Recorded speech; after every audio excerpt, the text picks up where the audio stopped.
The host, of course. Asa naman ang host nato?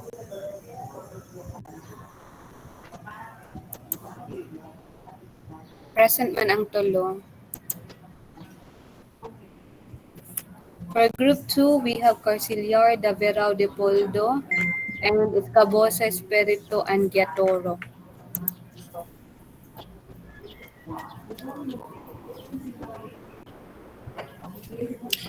So, good afternoon, ladies and gentlemen. Welcome back to our online debate about technology. So, last time we stopped for the group 1, and this afternoon we will continue for the group 2. And if we have time, we will proceed to the group 3. So, I guess everyone na kabalo naman mo sa format sa debate. Mechanics. So, I repeat na nako to be clear. So, two teams are given the motion. The Boon begins the debate by delivering the speech 3 minutes, and then the opposition or Bane team responds to the Boon introduction speech 3 minutes, and the first speaker for the Boon team responds to the opposition argument 1 minute, and then the first speaker of the opposition team responds in the same manner 1 minute. So the second speaker up to third speaker were also the same, but the time for the second speaker will have only 1 minute, and the third speaker 2 minutes for the conclusion for the rebuttal speech. And then, reminder that after the introduction speech of the Boon team, the first speaker of the Bane team should automatically rebut the introduction speech of the Boon team, because we will no longer give a signal for you to speak to avoid interruption. We will automatically start the timer after the first speaker from the Boon team finish their introduction speech. The same goes for the rebuttal. Again, we will no longer give a signal after your opponent ends their time. We'll automatically start after the timer. So let's proceed. Member of Group 2, Boon Team, Carceliar, Dabirao, Dipoldo, and for the Bain Team, Escabosa, Espiritu, and Yatoro. So if the two teams are ready, please raise your hand so we can start our debate.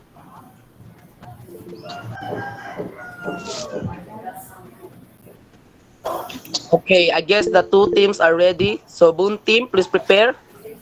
Iklaro ko lang po na once na mag-start na po ang speaker for introduction ng Boon Team, the Bain Team will proceed next. And same for the first up to third speaker. The time will automatically play, so please observe na lang po sa share screen. So speaker for introduction of Boon Team, your time start now.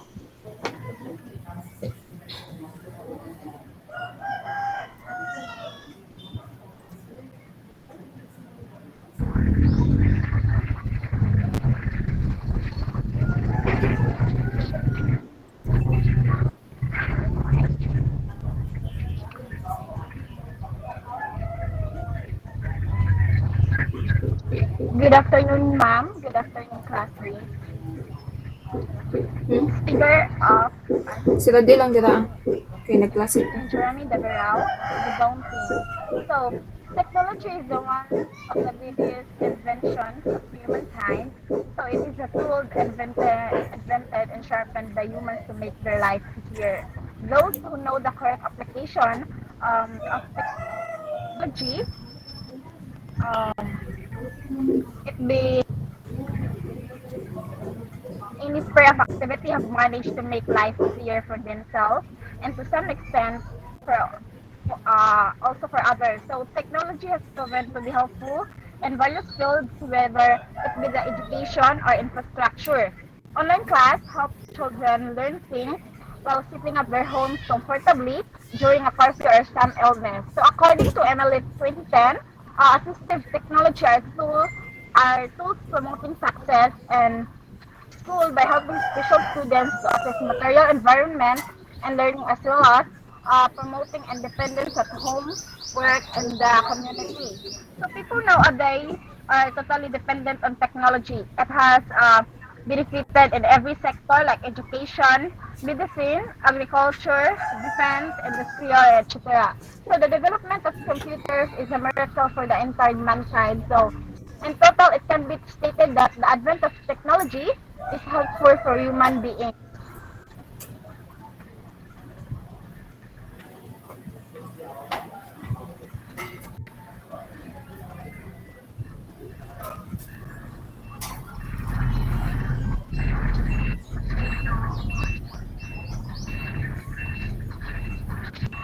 And so, and technology is important, but it doesn't. It is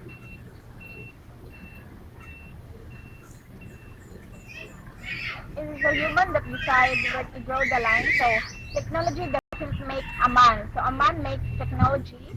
So science has gifted us that the super technology so we should use it constructively so that it uh it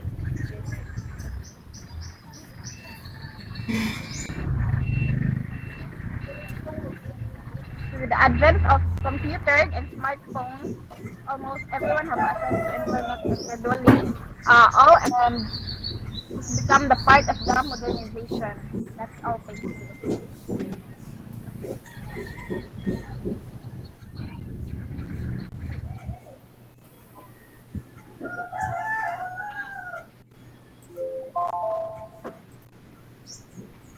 So, good afternoon, everyone. Good afternoon, ma'am. So, this is the age of technology. The world has altered dramatically after the Industrial Revolution. So, what are you trying to point out that technology is our lifesaver? Overusing technology can cause mount a serious problem. From what you have said, that technology makes life easier, or technology is a useful servant? I don't think so. The question is, can we always regard that more technology is the answer to all world's problems? Definitely no. Because technology is also the problem. Technology is a dangerous master. It can negatively affect physically, emotionally, mentally, socially, or other dimensions of wellness. According to Johnson of 2020, there is an evidence for the negative effects of technology and its overuse as well. It can lead to depression and anxiety, physical health effects like poor posture, sleep problems, delays in social and emotional development, physical inactivity and obesity, social issues such as social inculpability, aggressive behaviors, and also addiction. Technology does not only affect our health, but also other aspects in our life. Above all, technology has negative effect of our our health, and above all, children and teenagers has prone of these crucial issues. They are, or we are also exposed of this negative impact of technology in terms of education. There are lots of negative effects of technology in education. We all know that technology is dangerous, like cyberbullying. It can also bring problem out of the classroom or within the classroom. So like academic dishonesty, because technology can make it easier to cheat. Cell phones have made cheating easier. That's reality. Especially now that we are close to technology. We are in distance education, and recent evidence, a huge problem that teacher face is cheating on exam and not having an insight into student knowledge of a lesson. In other terms, technology is indeed not helpful to a student at all. Instead, it is a distraction. According to CNN, the more that technology evolves, the more addicted and brilliant they become. So there is no positive effect of technology to us.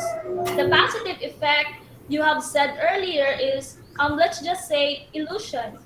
Kasi hindi siya nag-exist. There is no positive effect of technology. So we need to distance ourselves in technology because technology brings negativity to all of us. That's all.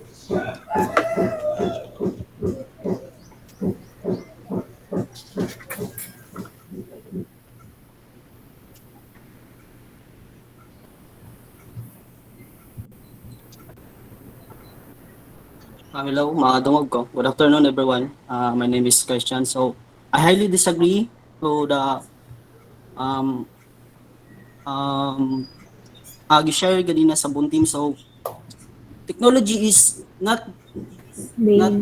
the problem. It is one technology become itself a problem when it is become our master. So, keep in mind na hindi natin kailangan gawin na master ang technology because we humans creating technology itself. Bakit natin ipapagamit ang sarili natin kung tayo naman mismo ang gumawa sa kanila? So hindi siya magiging problema kung tama natin gagamitin yung technology itself. And sabi mo hindi natin makikita ang positive effect ng sa education, makikita naman natin. So ito ginagamit natin ngayon, so positive effect din ito. That's all po, thank you. Good afternoon, everyone. Good afternoon, ma'am. So I would like to react that Mr. Carcelier said na the technology has a positive effect to us. Why is that? Uh, Many people suffered the negative effect of the technology, such as a social isolation, um, addiction, procrastination, and I was I'm just also uh, focusing on the technology that it creates job loss and low value of human workers. And you say that technology can help people na magiging madalian ang ating gagawin. Why is that many people suffered uh, seeking a job um, because technology has allowed uh, technology has replaced. Afternoon, ma'am. So, I disagree with Mr. Giatoro po na sinabi niya is nagiging addiction po ang technology. For me, technology is way para mas talagang mapadali yung mga ginagawa natin araw-araw and nasa sa atin po yun kung magiging responsable po tayo sa paggamit ng teknolohiya. And for job seeking naman, mas malaking tulong din ang technology kasi marami naman ang ino-offer na trabaho na makikita sa internet through technology no na BPO. pwede nating applyan and very accessible kasi kaya naman natin kasi kaya ngayon ang gumagamit na tayo ng cellphones, pwede na tayong um, madali tayong maka-apply and hindi tayo mahihirapan na makahanap ng trabaho through technology.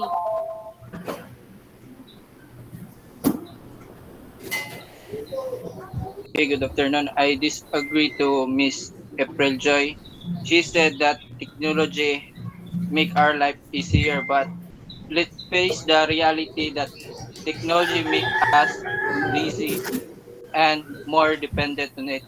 So, because technology and also technology is really one of or is a addicting that can hurt our communication skill. Little by little, technology and mobile technology destroy destroying the meaningfulness of our interaction with others. Technology also disconnect us in the world around us and lead us to be isolated and also technology can cause many problems.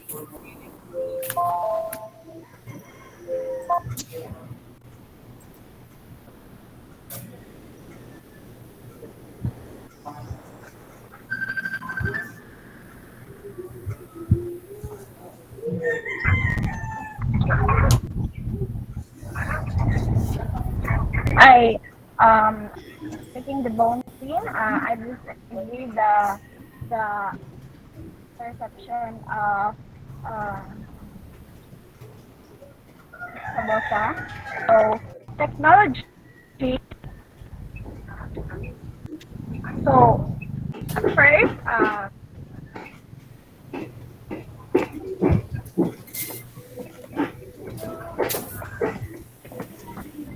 so we are living. We are living in the modern world. In this world, we're totally depend on technology. So as far as I know, that technology is any ranging from language, sound, or even holding a rock to use as a tool. So it makes me believe that technology is a vital for human survival because they choose to work with it instead of nah, they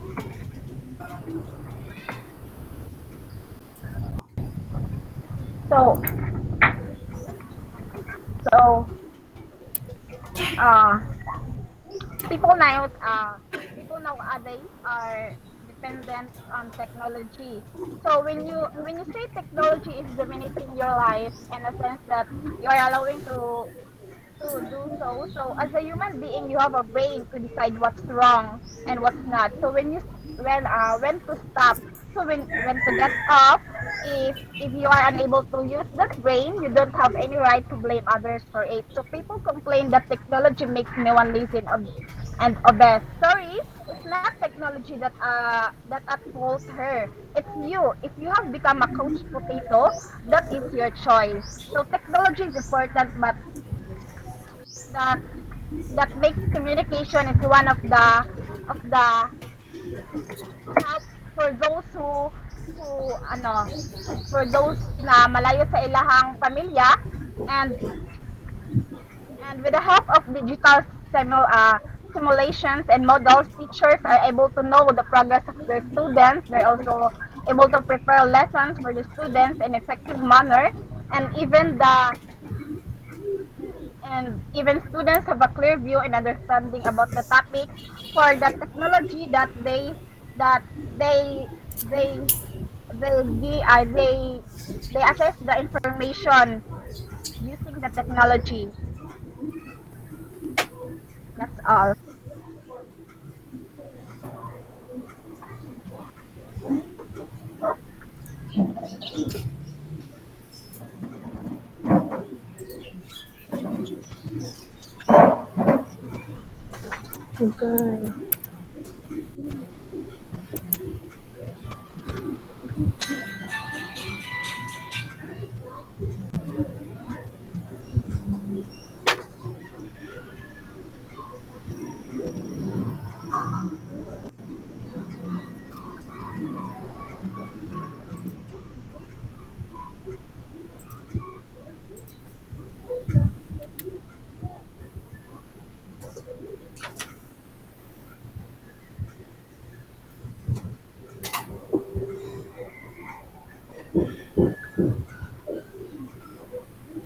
So technology is evolving at a very fast rate, and what most people think not even think could be a real a few years ago is now becoming a reality.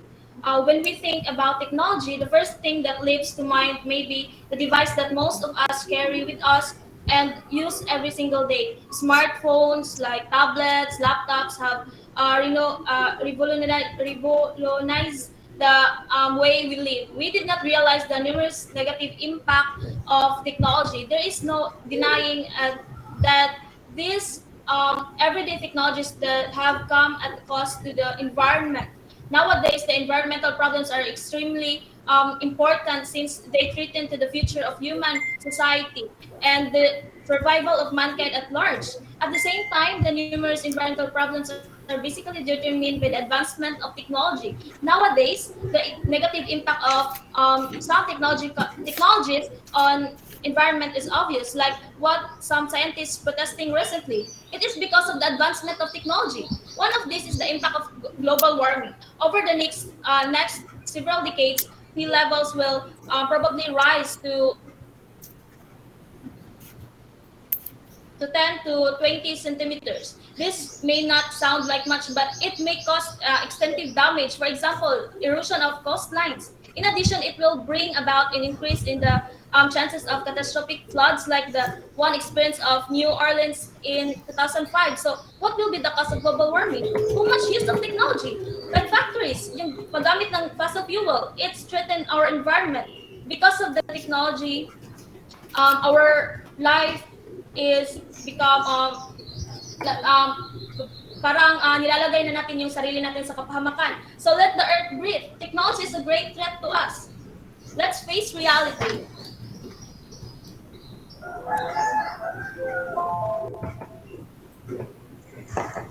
Hi, good afternoon, everyone. Good afternoon to you, Mom. Thank you so much for the group two and for the Boon and Bane team. Thank you so much for your participation and cooperation. And as we observed today for the group two, they are prepared and they have some research. And I hope for the group three and for the last group, they will also prepared and they will call on our teacher Mama Dilin Ondoy for some suggestions and comments for our debate. Thank you so much. Okay, so with regards to the sequence, there's no problem with it. Now we can just proceed with our next group so that we can make use of the time that all of the groups can present their arguments.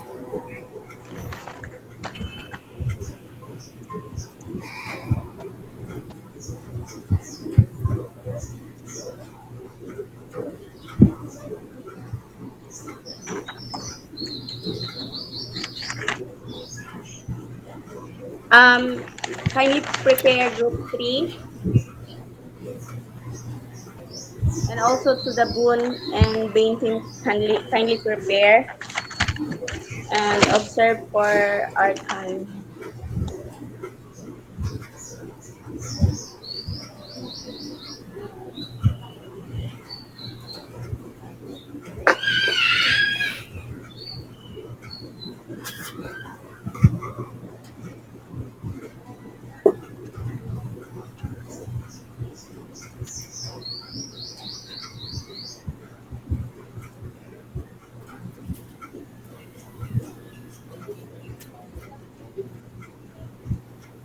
Aware ang Group 3, Waban, Wantong, Kakayon, Derin, Luchavez, and Mabiskay.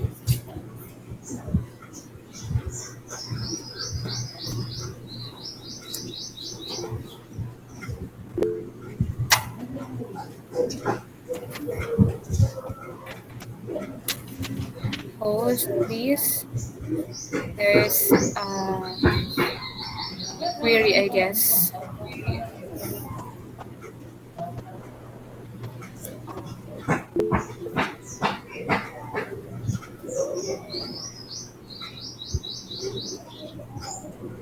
Ask lang po ko ma'am if madungog po ko. Audible po ba akong sound?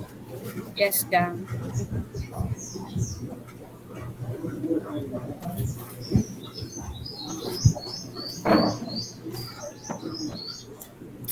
So I guess the two teams are ready. So Boon team, please prepare for the speaker for the introduction.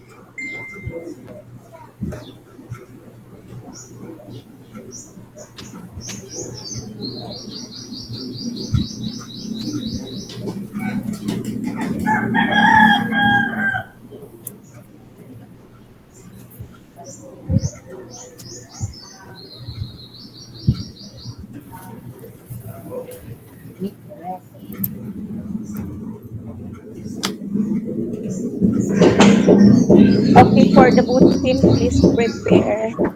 Waban, Dong, and Kakayon, and also Lorene, Luchavez, and Mabiskay. Please prepare so we can start now.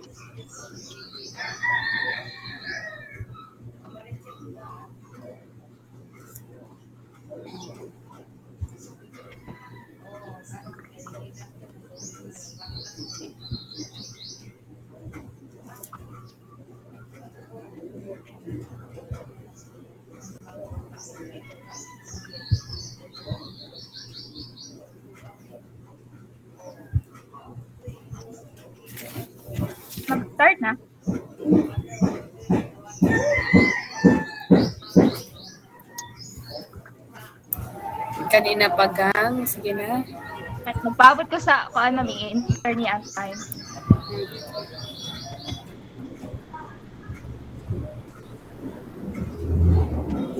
You can start na, please. Good. Okay.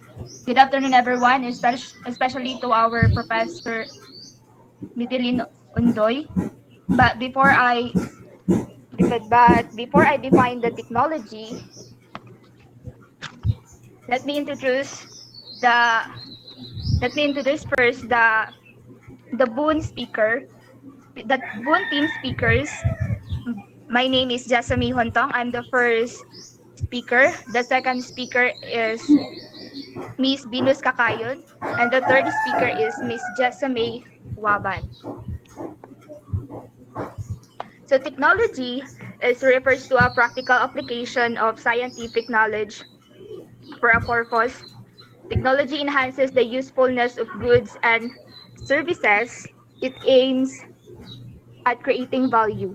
Technology can be both material and non-material. Virtual technology includes instruments, tools, machines, and other devices that benefit human life from simple to complex. It also includes the capability and skills required to apply the knowledge. Technology is one of the most valuable tools that we have available at our fingertips every day. You can do virtually anything with your smartphone, tablet, or computer. From seeing what time a movie starts, ordering pizza, and paying your bills, the possibilities for technology are endless. And not only are they endless, they are constantly improving to make the things we have to do every day easier. So technology has no doubt has made our life comfortable. So people nowadays are totally dependent on technology. It has benefited in every sector like education, medicine, agriculture, industrial, and etc. So the development of computers is a miracle for the entire mankind. In total, it can be stated that the advent of technology is helpful for humans being.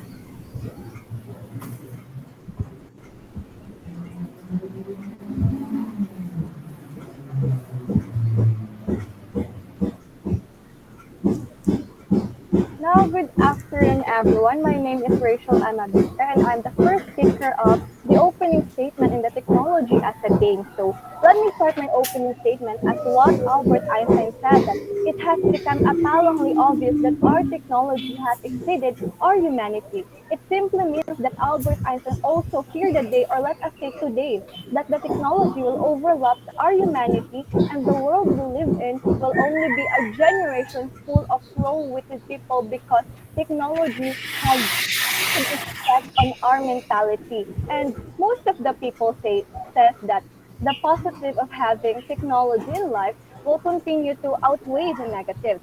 But however, um, you mentioned earlier that the development of technology, as long as there are technological revolutions, as long as there are as long as they are developing technology in our life, it has always and will continue to have a dark side, a dangerous side, or even a risk side. So the question is, are we getting smarter or just more dependent on technology?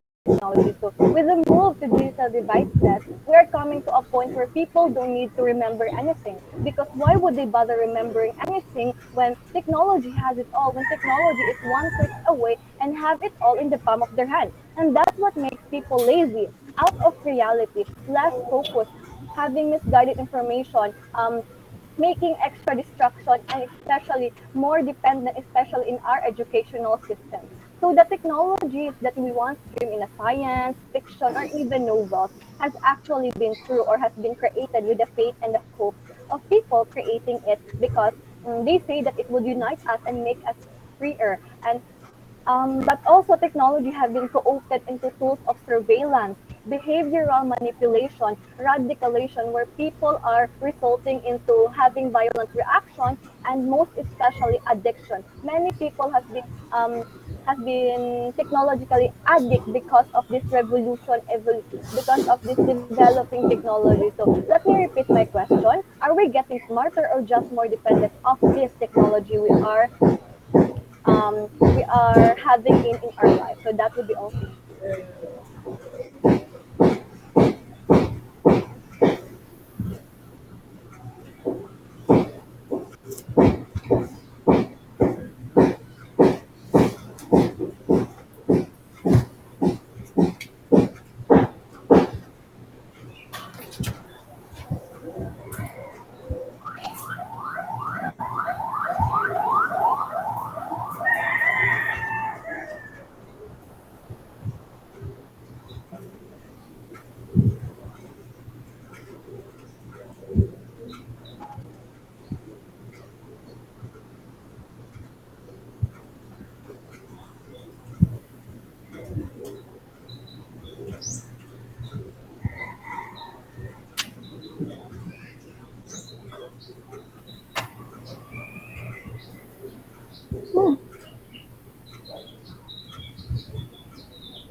So good afternoon, everyone. I disagree because technology, in the first place, it's give us it makes our life easier. So don't blame the technology because like what I said, they made it to make our lives easier. So the problem is we humans, we use or abuse or misuse technology. And according to Billy Cox, technology should improve your life, not become your life. For me, the internet or the mobile phone, social media, computer are only accessories to make our life easier. I don't We don't make these gadgets as part of our lives. We set up ways not to be so immersed on them, and this gadget will captives and can overtake our life if we are not conscious. But some people will misuse this technology to malicious intent to do harm on other people, and worse of all, makes a person hook into it and die. So technology is a tool, and technology do not harm anything to threaten the society.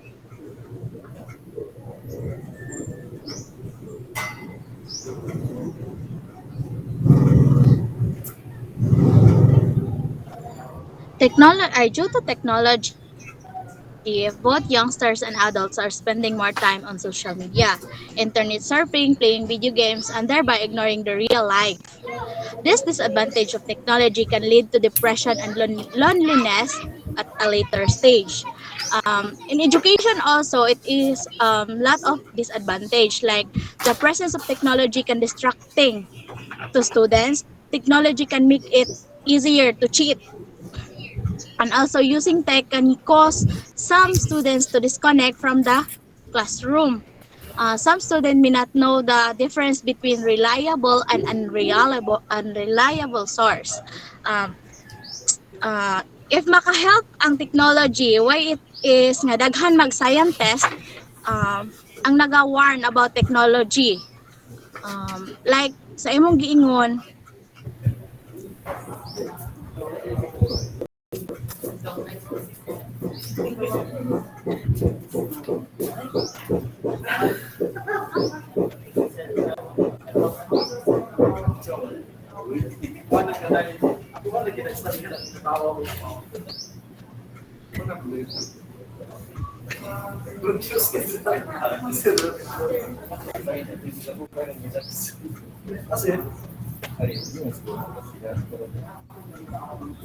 So technology makatabang man pud siya sa students kay daghan man pud matunan ng mga estudyante sa internet mga bag-o nga mga bag-o nga mga things nga dapat matunan sa mga students, and then also mga kita mga tao wa tag work from the technology. Tungod sa technology makatrabaho ta, makapangita ay makakwarta ta, makatuon pud tag mga daghan nga tawag ani.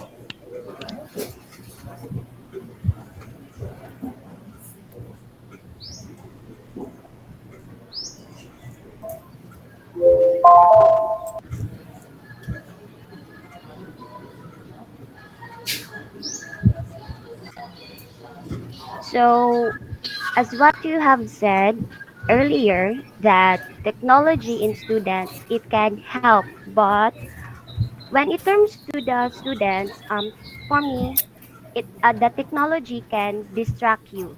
There are lots of students may use different social media platforms while the teacher is discussing. So as what you have said that the technology is helpful to the students, but there are lots of other sides that technology can give to the education. So for the learners are made to accept as gospel truth or informations that they get from the internet. So um, um, whether we like it or not, most of us depend on the internet. So we can see different informations on or news, and then we believe that it is we believe even if it is fake news.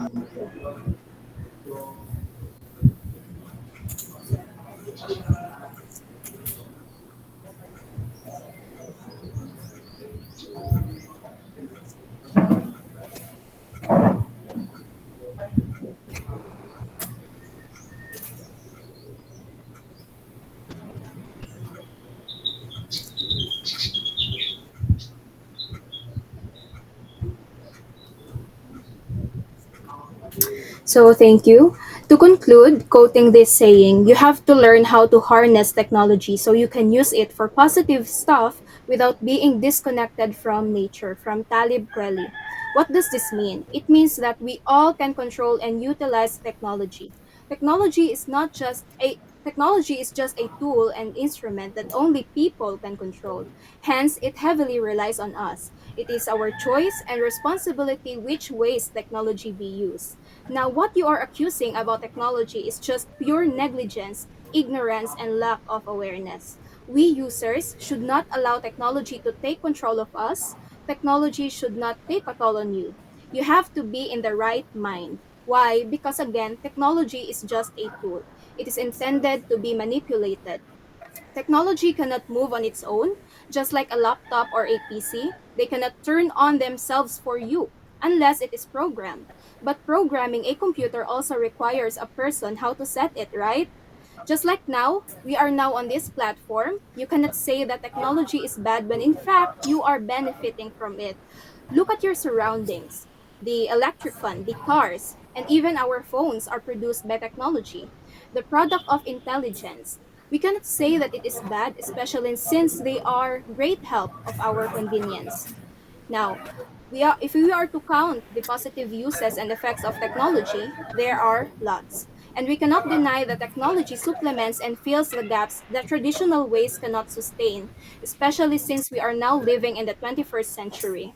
Lastly, technology will always be part of our lives, and technology is not at fault if there are negatives and misuse. We should educate and train ourselves on the proper way of utilizing technology. We should manifest the right attitude, healthy limits, and more importantly, literacy. Therefore, technology is a boon. Thank you for listening.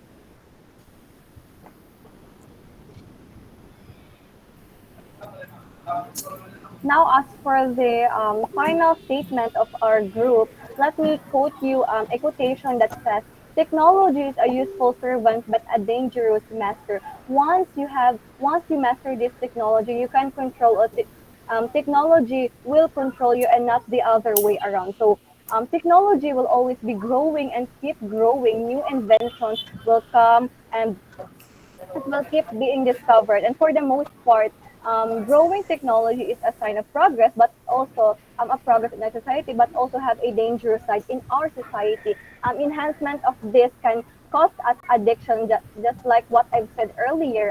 It affects people's physical form, mentality, educationality, and especially as a human, it will affect your health, especially that.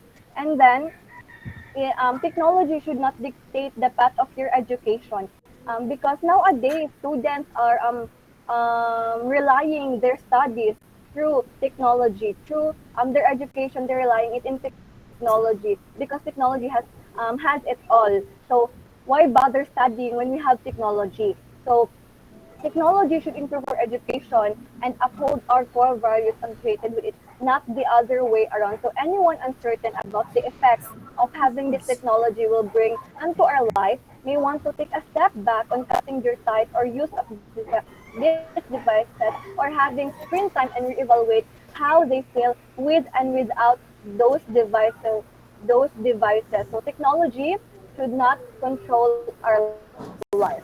So that would be all. Therefore, technology is the base. Thank you.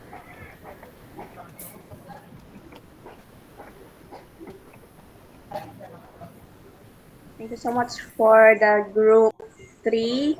So we call on Ma'am Ondoy for her comments. Okay, sige. So, thank you so much for the preparation that you have. And a round of applause for everyone, for the debaters, the host, and also to the viewers. Okay, so far, we see a lot of improvement with the previous debate that we have experienced last time. As for the content, yes, we keep hearing it, I guess, from the very beginning about the technology as a boon and technology as a bane. Now, with regards to the language that you have used, the next groups, maybe next session, can further improve by as much as possible speaking less of the native language and more on the English language. Okay, I understand that sometimes it's very difficult to express ourselves using the English language. Okay, but put an effort to it, especially to the groups na wala pa naka-present. Okay, now with actually I can see some potential speakers and debaters here in your class, especially that there are really some who are articulate with their thoughts, and also in terms of tawag ani, in terms of the way you should be speaking. So speaker and a debater, they have different qualities actually. A debater is very assertive, and it seems like he or she is willing to really um, pin down the person just to hold that argument that he or she has. A speaker naman is very articulate and very clear in his or her expression of the thoughts. Okay? Now, with asa mo ko mag-start sa group 2? Okay. So with group 2, I guess a problem there sa first na group is first katong ka ano ba to with the signal katong magputol-putol si Davao because pero will take naman but it affects the ano the pace on also tawag ani the continuity of the thought that when we listen to her maunda unsa to iya giingon, it's because of the background noise and all. Okay, some of the ano tawag ana being part of technology, the downside of technology if there's no internet connection. But points are well taken actually when the when group two's affirmative side stated that we should be the master of technology and not the other way around. Same with what I heard from group three, that we should be the one controlling the technology. Technology is just a tool. It has been reiterated. And actually, for the last part, si, ano, isa ning last na speaker, si Mabiskay, actually, if you can observe ha, it's a support of what the third speaker is saying. Katong ana siya nga, we are benefiting from technology. There are misuse and abuse of Yes. technology, but it's up to the person who is using the technology kung unsaon niya to pag gamit. Okay? So, mo to, I'm just wondering, basta sa last part ka, Mabiskay, it seems like you are affirming what the third speaker of the opponent is saying. So, murag nahulog, mag-support. Ana, God. Did you, get my point? Yes, Oo, because, oo, mura namang nag-amigo, di na mo kalaban in, in terms of argument. So, anyway, um, well, I can say nga, good. And more so with the host, thank you for the for organizing the presentation and also the ano guarding of the time.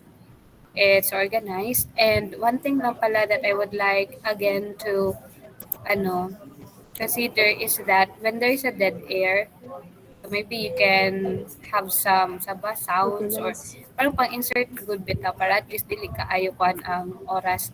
Or if the speaker has not reached the allotted time, 3 minutes, pwede man nga moderate na sa next speaker. Not necessarily waiting for the time to end bago bago mag-start si Pikas na speaker. Okay? So, all in all, congratulations. And I hope to see more of your presentation this Wednesday. I guess affirmed na jud we cannot have our exam this Friday. Baka Friday pa ta maka-start sa atuang discussion for the second examination. Okay? Pwede ra ba na siya? Di mo malain. Mga next week pa ata ta maka-exam. Okay ra? Yeah, Kay ma'am. human okay. Kay humano na lang jud nato hindi ba kilain mo mabaklag. Okay? Sige. So congratulations everyone. Thank you so much. Pwede na mo mag-leave sa ton session kay